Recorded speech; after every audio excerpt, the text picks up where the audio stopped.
സ്വന്തം മാതാപിതാക്കളെ പോലും കൊന്നുകളയുന്ന ഒരു ദുരന്തത്തിലേക്ക് മക്കൾ എത്തിച്ചേർന്നത്? ഭൗതികമായ തലങ്ങളിലെല്ലാം ഏത് മേഖലകൾ അവർക്ക് പുൽകാൻ കഴിയുമോ അതിനുള്ള വഴികൾ മുഴുവൻ നമ്മൾ അവർക്ക് വേണ്ടി സൗകര്യം ചെയ്തു കൊടുക്കുന്നുണ്ട്. ഖുർആനിന്റെ വഴികളിലേക്ക് നമ്മുടെ മക്കളെ തെളിച്ചു വിടുന്നില്ല.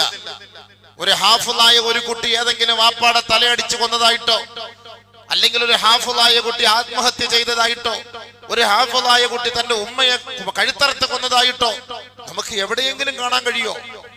എവിടെയെങ്കിലും നമുക്ക് കാണാൻ കഴിയോ? കാരണം ഖുർആൻ നൂറാണ്, പ്രകാശമാണ്. ഖുർആൻ അള്ളാഹുവിന്റെ പ്രകാശമാണ്, വെളിച്ചമാണത്. ആ നൂറ് നമ്മുടെ കൽബിലേക്ക് കയറി കഴിഞ്ഞാൽ ഉമ്മയെ ഉമ്മയായിട്ട് നമുക്ക് കാണാൻ കഴിയും, ഉപ്പയെ ഉപ്പയായിട്ട് കാണാൻ കഴിയും, പെങ്ങളെ പെങ്ങളായിട്ട് കാണാൻ കഴിയും. നമ്മുടെ ഈ നാട്ടിലല്ലേ ഇത്ര വലിയ സാംസ്കാരിക പ്രബുദ്ധരായ കേരളത്തിൽ സ്വന്തം ഗർഭിണിയായ സ്വന്തം മങ്ങൾ, ഗർഭിണിയായ പെങ്ങളെ പോലും ആങ്ങളമാർ ലൈംഗിക ഇച്ഛയ്ക്ക് വേണ്ടി ഉപയോഗിക്കുന്ന ഒരു കാലത്തിലേക്ക് ഈ ലോകം അധപ്പതിച്ചു പോയെങ്കിൽ ഇതിന്റെയൊക്കെ പിന്നിൽ പ്രവർത്തിക്കുന്ന സംഭവം എന്താണ്? നമ്മൾ ചിന്തിച്ചു നോക്കി. നമ്മൾ മനസ്സിലാക്കണം, ഒരു കാലഘട്ടം വരെ നബി സല്ലല്ലാഹു അലൈഹി വസല്ലമ തങ്ങൾ ഇതൊക്കെ പറഞ്ഞിട്ടുണ്ട്. ഹബീബേ, എന്റെ പൊന്നു സഹോദരങ്ങളെ, അല്ലാഹുവിന്റെ റസൂൽ പറയാത്തതൊന്നും ഈ ലോകത്ത് നടക്കില്ല. പക്ഷെ നമുക്കിപ്പോഴും ദുനിയാവിനോടുള്ള ആ ഒരു പ്രേമവും അതിനോടുള്ള ഒരു സ്നേഹവും അതിനോടുള്ള അദമ്യമായ ആ മോഹവും നമുക്ക് വിട്ടിട്ടില്ല. ആഖിറത്തെ കുറിച്ച് ഇപ്പോഴും നമുക്ക് വല്ല ബോധം ഉണ്ടായിട്ടില്ല. നബി സല്ലല്ലാഹു അലൈഹി വസല്ലമ തങ്ങൾ നമ്മളോട് വളരെ വ്യക്തമായി ആഖിർ സമാനിൽ നടക്കാൻ പോകുന്ന സംഭവങ്ങളെ കുറിച്ചെല്ലാം നമ്മളോട് നബി സല്ലല്ലാഹു അലൈഹി വസല്ലമ തങ്ങൾ പറഞ്ഞിട്ടുണ്ട്. പക്ഷെ അത് പഠിക്കണ്ടേ? അത് പഠിക്കാൻ മദ്രസയിൽ വരണ്ടേ? അത് പഠിക്കാൻ മക്കളെ അതിനുവേണ്ടി പ്രാപ്തരാക്കണ്ടേ മാതാപിതാക്കൾ? എന്നാലല്ലേ വാപ്പാടെ മഹത്വം എന്തെന്നും ഉമ്മയുടെ മഹത്വം എന്തെന്നും ഈ മക്കൾ മനസ്സിലാക്കുള്ളൂ. മദ്രസയിൽ 2 മണിക്കൂർ അരമണിക്കൂർ പഠിക്കാൻ വിട്ടത് കൊണ്ട് അവൻ എന്താവാൻ, ഏത് കോലത്തിലെത്താൻ? ബാക്കി 8 മണിക്കൂർ 9 മണിക്കൂർ ഭൗതികതയ്ക്ക് കൊടുത്തിട്ട് മദ്രസയ്ക്ക് കൊടുക്കുന്ന 1 മണിക്കൂറാണ്. ഈ 1 മണിക്കൂർ കൊണ്ട് വാപ്പായെ എങ്ങനെ മനസ്സിലാക്കും ഇവൻ? ഉമ്മയെ എങ്ങനെ മനസ്സിലാക്കും ഇവൻ? ശരീഅത്തുൽ ഇസ്ലാമിനെ എങ്ങനെ മനസ്സിലാക്കും ഇവൻ? നമ്മൾ ചിന്തിച്ചു നോക്കി. നമുക്ക് ഏതാണ് ആവശ്യം? നമ്മുടെ ജീവിതത്തിൽ നമുക്ക് ആവശ്യം എന്താണ്? നമുക്ക് ഈ മകനെയാണ് ആവശ്യം. ഈ മകനെ കൊണ്ട് ദുനിയാവിലുള്ള ആവശ്യം, ദുനിയാവിലും ഈ മകൻ വേണം, ആഖിറത്തിൽ നമുക്ക് ഈ മകൻ വേണം. അപ്പൊ ആ മകനെ ആ നിലയ്ക്ക് നമ്മൾ ജീവിപ്പിക്കണം. ഇസ്ലാമിക സംസ്കാരത്തോടു കൂടി ജീവിപ്പിക്കണം. അത് പഠിപ്പിച്ചു കൊടുക്കണം. അതിന് ഉലമാക്കളുണ്ട്, മദ്രസകളുണ്ട്, പള്ളികളുണ്ട്. ആ വഴിയിലേക്ക് അവരെ തെളിച്ചുവിടണം. അതിനാരാ തയ്യാറാകേണ്ടത്? മാതാപിതാക്കൾ തയ്യാറാകണം. എല്ലാ നിലയ്ക്കും അവർക്ക് സ്വാതന്ത്ര്യം കൊടുത്ത്, അവർക്ക് വേണ്ട പൈസയും കൊടുത്ത്, വണ്ടിയും വാങ്ങിക്കൊടുത്ത് അവരെ നമ്മൾ അങ്ങോട്ട് മേയാൻ അങ്ങോട്ട് വിട്ടുകൊടുത്തു. എന്തെങ്കിലും വന്നാ എന്ത് ചെയ്യാനാണ്? നമ്മളിപ്പോ എന്ത് ചെയ്യാൻ പറ്റും? നമ്മൾ അവരോട് പറയാനല്ലേ പറ്റുള്ളൂ. നമുക്ക് എന്താ ചെയ്യാനാ? ഇങ്ങനെ പറയുന്ന വാപ്പ ഉമ്മയായി മാറി മകന്റെ മുന്നിൽ അടിമപ്പെടേണ്ട ഒരു അവസ്ഥയിലേക്ക് എത്തിയില്ലേ? അപ്പൊ വാപ്പായും മകനും തമ്മിലുള്ള ബന്ധം അവിടെ മുറിഞ്ഞു. അപ്പം ആ മകൻ കൊടുവാൾ എടുക്കും. എന്റെ വാപ്പ അല്ല ഇത്, എന്റെ ഉമ്മ അല്ല ഇത്, തട്ടിയേക്കാം, ഇനി എന്തിന് ഗുണം? അതാണ് ചിന്തിക്കുന്നത്. നബി സല്ലല്ലാഹു അലൈഹി വസല്ലമ തങ്ങൾ ഒരു ഹദീസിൽ പറഞ്ഞു, ഒരു കാലം വരും അന്ന് മക്കളെ വളർത്തുന്നതിനേക്കാൾ നല്ലത് പട്ടിക്കുട്ടിയെ വളർത്തലാണ്. ഇദഖതറബ സമാൻ അൻ യുറബ്ബിയ റജുലു ജർവൻ ഐ വലദുൽ കൽബ് ഖൈറുൽ ലഹു മിൻ അൻ യുറബ്ബിയ വലദൻ ലഹു ഔ കമാ ഖാലൽ ഇസ്ലാം. പട്ടിക്കുട്ടിയെ വളർത്തലാണ് സ്വന്തം മക്കളെ വളർത്തുന്നതിനേക്കാൾ ശ്രേഷ്ഠം. ഒരു കാലം അങ്ങനെ വരും എന്ന് ഹബീബായ തങ്ങൾ പറഞ്ഞതിന്റെ യാഥാർത്ഥ്യം നമ്മൾ ഇന്നത്തെ ഈ കാലഘട്ടത്തിൽ മനസ്സിലാവുന്നു. നമുക്ക് മനസ്സിലാവുന്നു മക്കളെ കൊണ്ടുള്ള ഗുണം എന്താന്ന്. പണ്ടൊക്കെ നമ്മളൊരു എന്താ പറയാ, ഒരു പഴമൊഴി പറയും, ഇവനെയൊക്കെ ഉണ്ടാക്കുന്ന സമയം കൊണ്ട് ഒരു 10 വാഴ വെച്ചിരുന്നെങ്കിൽ കൊലയെങ്കിലും വെട്ടി വിൽക്കാരെന്ന് എന്നൊക്കെ നമ്മൾ പറയും.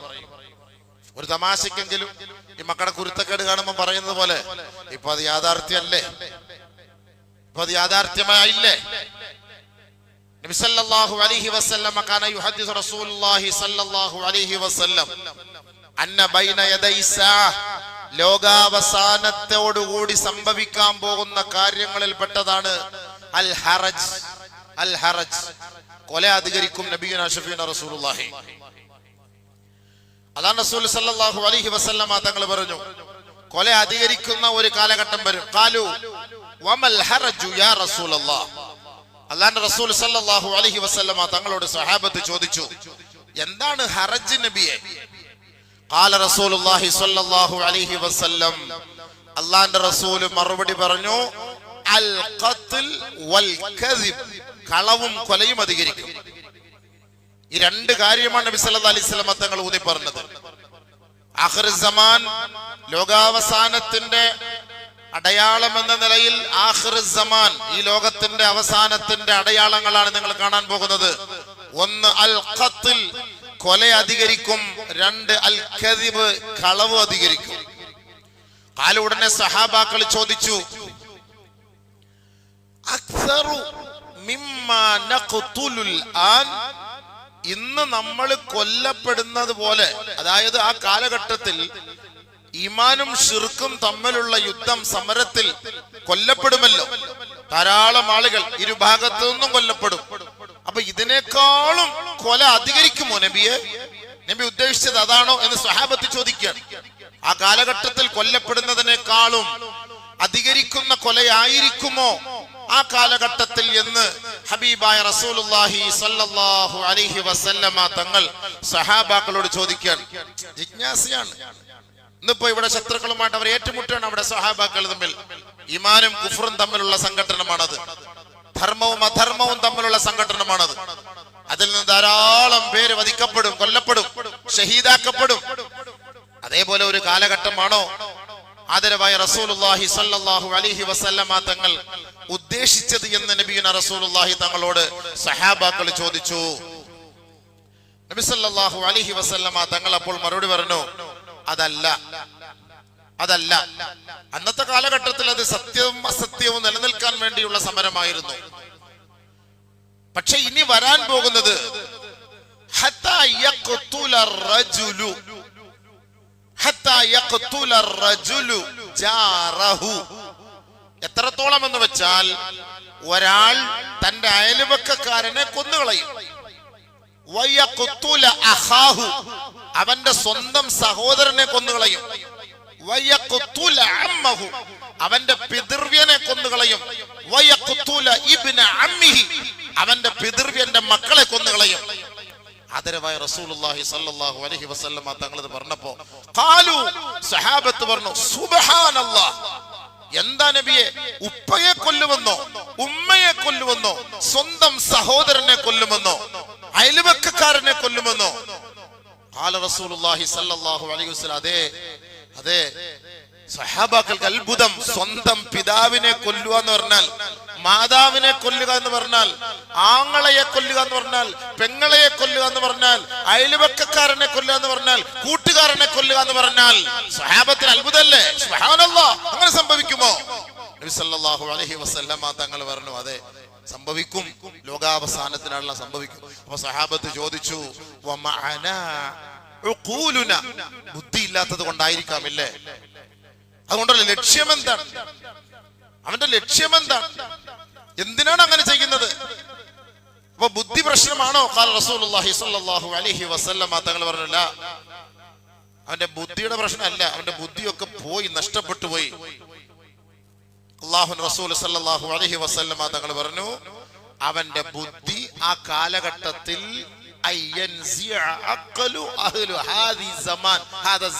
ആ കാലഘട്ടത്തിൽ അവരുടെ ബുദ്ധി ക്ഷയിച്ചുപോയി, തകർന്നുപോയി, നശിച്ചു പോകും. അതിന്റെ അർത്ഥം എന്താ? MDM അടിച്ച്, കഞ്ചാവ് അടിച്ച്, ലഹരി അടിച്ച് അവന്റെ ബുദ്ധി നശിച്ചിട്ട് വാപ്പ ആരാ, ഉമ്മ ആരാ, പെങ്ങളാരാ, മക്കളാരാ, സഹോദരനാരാ, സഹോദരിയാരാ, ഇതൊന്നും അറിയാതെ അവരെല്ലാവരും കൊല ചെയ്യുന്ന ഒരു കാലഘട്ടം. അവനായിരിക്കും അവിടുത്തെ വലിയ മേൽക്കോയ്മ, ഞാനാണ് എല്ലാം എന്ന ഒരു ധാരണ അവനുണ്ടാകും. പക്ഷേ അവൻ ഒന്നുമല്ലാത്തവനാണ് എന്ന് ഹബീബായ ഷഫിയ റസൂലുള്ളാഹി തങ്ങൾ റവാഹു അഹ്മദ് റിപ്പോർട്ട് ചെയ്യുന്ന ഒരു ഹദീസാണിത്. ബഹുമാനമുള്ള സഹോദരങ്ങളെ, ഇന്ന് നമ്മുടെ നാടിനെ നടുക്കിയ കൊലയാക്കിയ ഇതല്ലേ? ഇത് റസൂൽ തങ്ങൾ പറഞ്ഞതല്ലേ?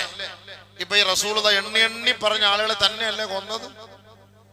ഇത് ഇന്നലെ ഇറങ്ങിയ ഹദീസൊന്നുമല്ല. ഇത് വർഷങ്ങൾക്ക് മുമ്പ് നബി സല്ലല്ലാഹു അലൈഹി വസല്ലമ തങ്ങൾ നമ്മളെ പഠിപ്പിച്ചതാണിത്. നമ്മൾ ഇതെന്നാ പഠിക്കുക, ഇതെന്നാ ചിന്തിക്കുക? ആരാ ഇതിന്റെ പിന്നിൽ? ലോകം മൊത്തം ആ വ്യക്തിയെ ശപിക്കുമ്പോൾ നമ്മൾ ആലോചിക്കണം, ഇസ്ലാമിക സംസ്കാരമാണ് ലോകത്ത് ഏറ്റവും കൂടുതൽ മതം പഠിപ്പിച്ചു കൊടുത്ത് മക്കളെ നന്നാക്കുന്നതിനുള്ള പ്രചോദനം കൊടുക്കുന്നത്. ഒരേ ഒരു മതം ഇസ്ലാമാണ്. നിക്കാഹ് പഠിപ്പിച്ചെന്നു, കുട്ടികൾ ജനിച്ചത് മുതൽ അവനെ വിവാഹം കഴിപ്പിച്ച് അയക്കുന്നത് വരെയുള്ള സംവിധാനങ്ങൾ എന്തൊക്കെയാണെന്ന് അടിവരയിട്ട് പഠിപ്പിച്ചു കൊടുത്ത മതം പരിശുദ്ധമായ ഇസ്ലാമാണ്. പിന്നെ എവിടെയാ തെറ്റുപറ്റിപ്പോയത്? ആരാണ് നിന്റെ വാപ്പ എന്ന് പഠിപ്പിച്ചു കൊടുത്തത്? ഒരേ ഒരു മതം അത് ഇസ്ലാമേ ഉള്ളൂ. മദ്രസയിൽ വന്ന് പഠിച്ചെങ്കിൽ മാത്രമേ നിന്റെ ഉപ്പ ആരാണ്, നിന്റെ ഉമ്മ ആരാണ്, അവരോടുള്ള മഹത്വം എന്നൊന്നും അറിയാൻ പറ്റുള്ളൂ. വേറെ ഒരിടത്തും നിങ്ങൾക്ക് പഠിക്കാൻ പറ്റൂല. പക്ഷെ മക്കളെ വേണ്ടേ പഠിക്കാൻ? മക്കൾക്ക് അതിനുവേണ്ടി ഒരു പ്രചോദനം കൊടുക്കണ്ടേ? ഈ മാതാപിതാക്കൾ പാല് കൊടുത്ത കൈക്കല്ലേ അവൻ കടിച്ചത്? മുല കൊടുത്ത ഉമ്മയല്ലേ വെട്ടി അരിഞ്ഞിട്ടത്?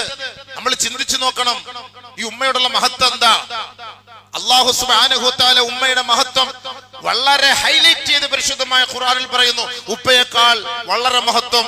നിന്നെ വളരെ കഷ്ടപ്പെട്ടാണ് ആ ഉമ്മ നിന്നെ കൊണ്ടു നടന്നത്. വളരെ വേദനയോടെയാണ് ഉമ്മ നിന്നെ കൊണ്ടു നടന്നത്. വളരെ നൊന്താണ് ആ ഉമ്മ നിന്നെ പ്രസവിച്ചത്. വളരെ ക്ഷീണം സഹിച്ചിട്ടാണ് ആ ഉമ്മ നിനക്ക് മുല തന്നത്. ഈ 2 വർഷക്കാലം ആ ഉമ്മ നിന്നെ മുലയൂട്ടി പാല് തന്ന് നിനക്ക് വേണ്ട സൗകര്യങ്ങൾ ചെയ്തു തന്ന് നിനക്ക് വേണ്ടി ജീവൻ പണയം വെച്ചിട്ട് ആ ഉമ്മ നിന്നെ വളർത്തി വലുതാക്കി കൊണ്ടുവന്നതിന്റെ ഏറ്റവും വലിയ സമ്മാനമാണ് ഈ മകന്റെ ഭാഗത്ത് നിന്ന് ഉമ്മാക്ക് ലഭിച്ചുകൊണ്ടിരിക്കുന്നത്. ഒന്നുകിൽ കൊല്ലാൻ പറ്റില്ലെങ്കിൽ ഏതെങ്കിലും വൃദ്ധസദനങ്ങൾ കൊണ്ടെത്തിക്കുക, ഇല്ലെങ്കിൽ എവിടെയെങ്കിലും തള്ളിയിടുക, ഇല്ലെങ്കിൽ വിഷം കൊടുക്കുക, ഇല്ലെങ്കിൽ കഴുത്തറുത്ത് കൊല്ലുക, ഇല്ലെങ്കിൽ തലക്കടിച്ചു കൊല്ലുക. ചിന്തിച്ചു നോക്കി. അള്ളാഹു നമ്മുടെ മക്കളെ കാത്തിരക്ഷിക്കട്ടെ. അള്ളാഹു തആല ഖുർആനിൽ പറഞ്ഞ വാക്കതല്ലേ, യാ അയ്യുഹല്ലദീന ആമനൂ ഖൂ അൻഫുസകും വഅഹ്ലീകും നാറ. നിങ്ങൾ നിങ്ങളുടെ മക്കളെയും നിങ്ങളുടെ കുടുംബത്തെയും നരകത്തിൽ നിന്ന് രക്ഷിച്ചോളി. നിങ്ങൾ നിങ്ങളുടെ മക്കളെയും നിങ്ങളുടെ കുടുംബത്തെയും നിങ്ങളെയും നരകത്തിൽ നിന്ന് രക്ഷിച്ചോളി. അല്ലാഹു റബ്ബുൽ ഇസ്സത്ത് നമ്മളോട് നൽകുന്ന ഏറ്റവും വലിയൊരു ഉപദേശമാണിത്. അപ്പൊ നമ്മുടെ മക്കൾക്ക് സംസ്കാരം കൊടുക്കേണ്ട ബാധ്യത ആരുടെ ബാധ്യതയാ? നമ്മുടെ ബാധ്യതയാണ്. നമ്മളാണ് പഠിപ്പിക്കേണ്ടത്, നമ്മളാണ് മനസ്സിലാക്കേണ്ടത്. പാപ്പയും ഉമ്മയും നിസ്കരിക്കാൻ വരുമ്പോ മക്കളെ വഴിക്ക് പോകട്ടെ എന്നല്ല. ഈ മക്കളുടെ ഇന്നല്ലാഹ യസ്അലുൽ വാലിദ അൻ വലദിഹി ഖബ്ല അൻ യസ്അല വലദഹു. ഓർത്തോ, എന്റെ മുന്നിലിരിക്കുന്ന ഉപ്പമാരെ, ഈ മക്കള് അഹങ്കാരി തമ്മാടികളായി ഇവിടെ വിളയാട്ടം നടത്തുമ്പോ നാളെ ആഖിറത്തിൽ അല്ലാഹു തആല ഈ കുട്ടി മാതാപിതാക്കളോട് അവഗണന കാണിച്ചത് എന്തേ എന്ന് ചോദിക്കുന്നതിനു മുമ്പ് ആദ്യം ഉപ്പയെയും ഉമ്മയെയും പിടിച്ചു നിർത്തിയിട്ട് അല്ലാഹു തആല ചോദിക്കും, നിന്റെ മക്കളെ നീ ഏത് നിലയ്ക്കാ തർബിയത്ത് കൊടുത്തത്? മറുപടി പറഞ്ഞാൽ മതി. നമ്മൾ നല്ല നിസ്കാര ഇബാദത്തുള്ളവരായിരിക്കും, മക്കള് പിഴച്ചു നടക്കും, നമ്മൾ കരുതുന്നുണ്ട് നമുക്ക് നാളെ നേരെ അങ്ങ് സ്വർഗത്തിൽ പോകാമെന്ന്. ഇല്ല, റബ്ബുൽ ഇസ്സത്തായ തമ്പുരാൻ അങ്ങനെ വിടൂല. അങ്ങനെ ഒരു വാപ്പായും ഒരു ഉമ്മയും പ്രതീക്ഷയെ വെക്കുകേ വേണ്ട. ഇന്നല്ലാഹ യസ്അലുൽ വാലിദ അൻ വലദിഹി, ആദ്യം ഖബ്ല അൻ യസ്അലഹു. മക്കളോട് ചോദിക്കുന്നതിന് മുമ്പ് മാതാപിതാക്കളോട് ചോദിക്കുക, എങ്ങനെ നീ അവനെ വളർത്തിയത്? എങ്ങനെ എന്താ നീ അവനെ പഠിപ്പിച്ചത്? പറയാ മറുപടി പറഞ്ഞിട്ട് അങ്ങോട്ട് പോയാൽ മതി. ചിന്തിക്ക് സുഹൃത്തുക്കളെ, മനസ്സിലാക്ക്. ഇതൊക്കെ ഹദീസാ, നിങ്ങൾക്ക് വേണമെങ്കിൽ വിശ്വസിക്കാം. നമുക്ക് ആരെയും നിർബന്ധിക്കും. നമുക്ക് മക്കൾക്ക് അമിതമായ സ്നേഹം കൊടുത്ത് അമിതമായ വിശ്വാസം അർപ്പിച്ച് മക്കളെ അവളുടെ വഴിക്കങ്ങ് വിട്ട് കയറൂരി വിട്ട് നമ്മൾ വലിയ ഇബാദത്തും ദിക്റും ദുആയും ഒക്കെ ആയിട്ട് പള്ളിയിൽ കഴിഞ്ഞു കൂടുമ്പോ അവൻ അവിടെ തമ്മാടിയായി കഞ്ചാവ് കച്ചവടക്കാരനായിട്ട് ജീവിക്കാണ്. അവനെ കുറിച്ച് ആരാ ചോദിക്കാൻ? രാത്രി കിടക്കാനും പകല് തിന്നാനും അവൻ വീട്ടിലേക്ക് വരും. അവൻ ഉമ്മയുമില്ല, അവൻ ഉപ്പയുമില്ല. ഈ ജീവിച്ചിരിക്കുന്നത് ജീവച്ഛവങ്ങളാണ്. എന്തിനു വേണ്ടിട്ട്? ഇത് ആർക്ക് വേണ്ടിയിട്ടാണ്? അള്ളാഹു മനസ്സിലാക്കാൻ തോന്നിക്കാൻ. നമ്മൾ നമ്മുടെ മക്കളെ ഒന്ന് ശ്രദ്ധിക്കണം. നീ എവിടെ പോയി? ഇത്ര നേരം എവിടെയായിരുന്നു? ഇത്ര സമയം നീ എവിടെയായിരുന്നു? സ്കൂളിൽ പോകുമ്പോ കോളേജിൽ പോകുമ്പോ നമുക്കൊരു ശ്രദ്ധ വേണ്ടേ? അവന്റെ സ്വഭാവത്തിൽ മാറ്റം വരുമ്പോ വാപ്പാക്ക് ഒരു ശ്രദ്ധ വേണ്ടേ? വാപ്പാക്ക് എന്താ വിലയില്ലാതെ പോയത്? വാപ്പാക്ക് എന്താ വിലയില്ലാതെ പോയത്? 2 പൊട്ടീര് കൊടുക്കാൻ എന്താ വാപ്പാക്ക് ബുദ്ധിമുട്ട്? നമ്മൾ ചിന്തിക്കണം. നമ്മുടെ മോനല്ലേ, അവന്റെ തർബിയത്തോടുത്ത് വളർത്തണ്ടേ? നമ്മുടെ സംവിധാനങ്ങളും ഭൗതിക സംവിധാനങ്ങളും നമ്മൾ നോക്കണ്ട. അതൊക്കെ ഇന്ന് നമ്മുടെ മക്കൾക്ക് യഥേഷ്ടം ജീവിക്കാനുള്ള സൗകര്യങ്ങളെ തുറന്നു. തുടരുത്, അടിക്കരുത്, ഭീഷണിപ്പെടുത്തരുത്. ഏത് കുട്ടി നന്നാവും? ഏത് കുട്ടി നന്നാവും? സുഹൃത്തുക്കൾ, നരകം എന്ന ഒരു ശിക്ഷ ഇല്ല എന്ന് അള്ളാഹ് തീരുമാനിച്ചാൽ നമ്മൾ വല്ല ഇബാദത്ത് ചെയ്യോ? നമ്മൾ ഇബാദത്ത് ചെയ്യോ? ഒരു ശിക്ഷയില്ല എന്ന ഒരു തീരുമാനം, ഒരു ശിക്ഷയില്ല. ഇപ്പൊ നമ്മള് ബെൽറ്റ് ഇട്ടില്ല, ഹെൽമെറ്റ് വെച്ചില്ല, നിയമം ഇല്ലായിരുന്നു. ഇപ്പൊ നിയമം വന്നു, എല്ലാരുടെ തലയിലും ഹെൽമെറ്റ് ആയില്ലേ? എല്ലാരും ബെൽറ്റ് ഇടാൻ തുടങ്ങിയില്ലേ? എന്തിനാണ്? ഇല്ലെങ്കിൽ നിനക്ക് പണിഷ്മെന്റ് ഇത്ര പറ്റിയ. ഈ ഒരു നിയമം ഇല്ലെങ്കിലോ നമ്മൾ ഇടൂല, ഒന്നും ചെയ്യൂല. ശിക്ഷണ നടപടികൾ ഇല്ല എങ്കിൽ പേടിയുണ്ടാവൂല. അതിനാണ് ഈ ശിക്ഷണ നടപടികൾ. നബി സല്ലല്ലാഹു അലൈഹി വസല്ലം തങ്ങൾ നരകത്തെ കുറിച്ച് പഠിച്ചു, കരഞ്ഞു, പൊട്ടിക്കരഞ്ഞു, നരകത്തിൽ നിന്ന് കാവൽ തേടി. എന്നിട്ട് നമ്മളോട് പറഞ്ഞു, നിങ്ങളും കാവൽ തേടണേ, നരകത്തിൽ നിന്ന് അള്ളാഹുവിനോട് കാവൽ തേടണേ എന്ന് നമ്മളോടാ പഠിപ്പിച്ചത്. ജിബ്രീൽ വന്നിട്ട് പറഞ്ഞിട്ട് നബി തങ്ങൾക്ക് താങ്ങാനാവാതെ, കഫാക്കയാ ജിബ്രീൽ, നിർത്തും, മതി, എന്നെ കൊണ്ടും പറ്റൂല, ഇനി കേൾക്കാൻ എനിക്ക് പറ്റൂല, അല്ലാഹുമ്മ അജ്റിനാ മിനന്നാർ എന്ന് നബി സല്ലല്ലാഹു അലൈഹി വസല്ലം തങ്ങൾ ദുആ ചെയ്യുന്നത് ആ നരകം ഉള്ളത് കൊണ്ടാണ്. നരകം എന്നൊരു സംവിധാനം ഇല്ലായിരുന്നെങ്കിൽ നമുക്ക് ഈ നോമ്പിന്റെ ആവശ്യമില്ല, എങ്ങനെയും ജീവിക്കാം, ഇബാദത്തിന്റെ ആവശ്യമില്ല. എന്തിനാണ് റമദാൻ മാസം തുടങ്ങുമ്പോ അശ്ഹദു അല്ലാ ഇലാഹ ഇല്ലല്ലാഹ് അസ്തഗ്ഫിറുല്ലാഹ് അസ്അലുകൽ ജന്ന വഅഊദു ബിക മിനന്നാർ? എന്തിനു പറയണം? എന്തിനു പറയണം? അല്ലാഹുവേ, നീ സ്വർഗം നിന്നോട് ഞാൻ ചോദിക്കുന്നു, നരകത്തിൽ നിന്ന് നിന്നോട് ഞാൻ കാവൽ തേടുന്നു അല്ലാഹ്. അതിന്റെ അർത്ഥം എന്താ? എന്തിനാണ് അത് ചോദിക്കുന്നതിന്റെ അർത്ഥം എന്താ? നരകം ഉള്ളത് കൊണ്ടല്ലേ. സുഹൃത്തുക്കളെ, നിസ്കാരം നിലനിർത്തിയില്ല എങ്കിൽ അതിന്റെ പേരിൽ ശിക്ഷയുണ്ടാകുമെന്ന് അള്ളാഹു നമ്മളെ പഠിപ്പിച്ചത് കൊണ്ടല്ലേ നമ്മൾ നമസ്കരിക്കാൻ വരുന്നത്. സക്കാത്ത് കൊടുത്തില്ല എങ്കിൽ നരകത്തിൽ പോകേണ്ടി വരുമെന്ന് അള്ളാഹ് പഠിപ്പിച്ചത് കൊണ്ടല്ലേ നമ്മൾ സക്കാത്ത് കൊടുക്കുന്നത്. നോമ്പ് പിടിക്കാത്തവൻ ഒരു നോമ്പ് നീ വെറുതെ സാധാരണഗതിയിൽ ഈ നോമ്പിനെ നീ ഉപേക്ഷിച്ചാൽ 60 നോമ്പ് ഒന്നിന് ബദലായിട്ട് പണിഷ്മെന്റ് ആയിട്ട് നീ എടുക്കേണ്ടി വരും. ഇല്ലെങ്കിൽ നിനക്ക് മാരക ശിക്ഷ ആഖിറത്തിലുണ്ടെന്ന് അള്ളാഹ് പഠിപ്പിച്ചത് കൊണ്ടല്ലേ ഈ റമദാനിലെങ്കിലും നമ്മൾ പള്ളിയുമായി ബന്ധപ്പെടുന്നത്. ചിന്തിക്കുക. അതുകൊണ്ട് റമദാനാണ്, മാർച്ച് മാസം പരീക്ഷയാണ്. മക്കളെ കൂടെ ശ്രദ്ധിച്ചു, അവൻ പഠിക്കുന്നെന്നും പറഞ്ഞിട്ട് അവൻ പള്ളിക്ക് വരാതിരിക്കും. പഠനത്തിന്റെ പേരും പറഞ്ഞ് അവൻ ഇബാദത്തുകൾ കുറയ്ക്കും. വാപ്പ ഒന്ന് ശ്രദ്ധിച്ചു, അവനോട് വീട്ടിൽ പഠിക്കുമൊന്നും അല്ല. ഇന്നത്തെ കാലത്ത് ആരാ പഠിച്ചിട്ടൊക്കെ പരീക്ഷ എഴുതുന്നത്? ആരാ പരീക്ഷ എഴുതുന്നത്? അവനെയും കൂട്ടി പള്ളിയിൽ വാ, അവനുള്ളൊരു ശ്രദ്ധ ഉണ്ടാകും. ആൺ പെൺ മക്കളോട് നമുക്കൊരു ശ്രദ്ധ വേണം. ഇല്ലെങ്കിൽ അവർ പിഴച്ചാൽ ഫഇന്നമാ ഇസ്മുഹു അലാ അബീഹി, മാതാപിതാക്കളെ മക്കള് പിഴച്ചാൽ അതിന്റെ ഉത്തരവാദിത്വം, അതിന്റെ ശിക്ഷ മക്കൾക്ക് പകരം മാതാപിതാക്കൾ ഏറ്റെടുക്കണമെന്ന് നബിയുനാ റസൂലുള്ളാഹി. ഫഇന്നമാ ഇസ്മുഹു അലാ അബീഹി, എന്റെ ശിക്ഷ ഏറ്റെടുക്കണം. ഇവിടെ കിടന്നാലും വിളിച്ചിട്ട് കാര്യമില്ല, വിളിച്ചിട്ടൊന്നും കാര്യമില്ല. ഇസ്ലാമിക നിയമം പഠിക്കും. ഒരുത്തനെ കൊന്ന അവനെ കൊന്നേക്കണം, കൊല പിന്നെ ഉണ്ടാവൂല. വിദേശ രാജ്യത്ത് എന്തിനാ ഈ ചെക്കിങ് നടക്കുന്നത്? നമ്മളൊക്കെ ഗൾഫിൽ പോകുമ്പോ എന്ത് ചെക്കിങ്? ഇച്ചിരി അലുവ കൊണ്ടുപോയാൽ അല്ലോ അതെടുത്ത് കീറി മുറിച്ചും ഒക്കെ നോക്കും. ഒരു തേങ്ങ കൊണ്ടുപോകാൻ പറ്റാത്ത അവസ്ഥ എത്തിയില്ലേ? ഒന്നുകൂടെ എന്താ സംഭവം? ഇതിനകത്ത് കഞ്ചാവ് ഒളിപ്പിച്ച് വെച്ചിട്ട് നീ കൊണ്ടുപോകുന്നറിയാനാണ്. കഞ്ചാവ് പിടിക്കപ്പെട്ടാൽ അവന്റെ തല വെട്ടി മാറ്റലാണ് അടുത്ത്, വേറെ പരിപാടിയൊന്നുമില്ല, തല വെട്ടി മാറ്റുക. അത്രയും കടുത്ത ഒരു ശിക്ഷാ നടപടിയാണ് വിദേശ രാജ്യങ്ങളിലുള്ളത്, ഈ സീസണിലൊക്കെ ഉള്ളത്. അവിടെ എത്രയും ചോദിക്കുന്നത്, ഇത്രയും ടെസ്റ്റ് നടത്തുന്നത്. നമുക്കതില്ലല്ലോ. എവൻ കഞ്ചാവ് അടിച്ചാൽ എന്താ, എവൻ കുടിച്ചാൽ എന്താ, ചുമ്മാ ഇതിലെ കൂടെ പിടിച്ചോണ്ട് വന്നിട്ട് ഇപ്പുറത്തോട് ഇറക്കിയാൻ കൂടും, ഹലാസ്, തീർന്നു. അവൻ പിന്നെ ഇതിനെക്കാളും നല്ല വീര്യം കൂടിയത് അന്വേഷിച്ചോണ്ടിരും. ആ ഉള്ള സമയം ജയിലിൽ കിടന്ന് പോലീസിനെ അവൻ സ്വാധീനിക്കും, മറ്റവരെ സ്വാധീനിക്കും. സാറേ ഞാൻ ഒപ്പിച്ചോണ്ട് തരാം, സാർ ഒന്ന് അഡ്ജസ്റ്റ് ചെയ്ത് കണ്ണടച്ച് ഇങ്ങനെ അങ്ങോട്ട് വിട്ടാൽ മതി. അങ്ങനെ വാ, എല്ലാവർക്കും ഫുലൂസ് മതി, പണത്തിക്ക് മേലെ പരുന്തും പറക്കാതെ. എങ്ങനെ നന്നാവുന്നായി പറയുന്നത്? അതുകൊണ്ട് നമ്മുടെ മക്കളെ വേണം നിങ്ങൾക്ക് ആഗ്രഹം ഉണ്ടെങ്കിൽ ഓരോ വാപ്പായും ഉമ്മായും അവരവരുടെ മക്കളുടെ കാര്യത്തിൽ ഒരു ശ്രദ്ധ ചെലുത്തി റമദാൻ വരുന്നു ദുആ ചെയ്യ്.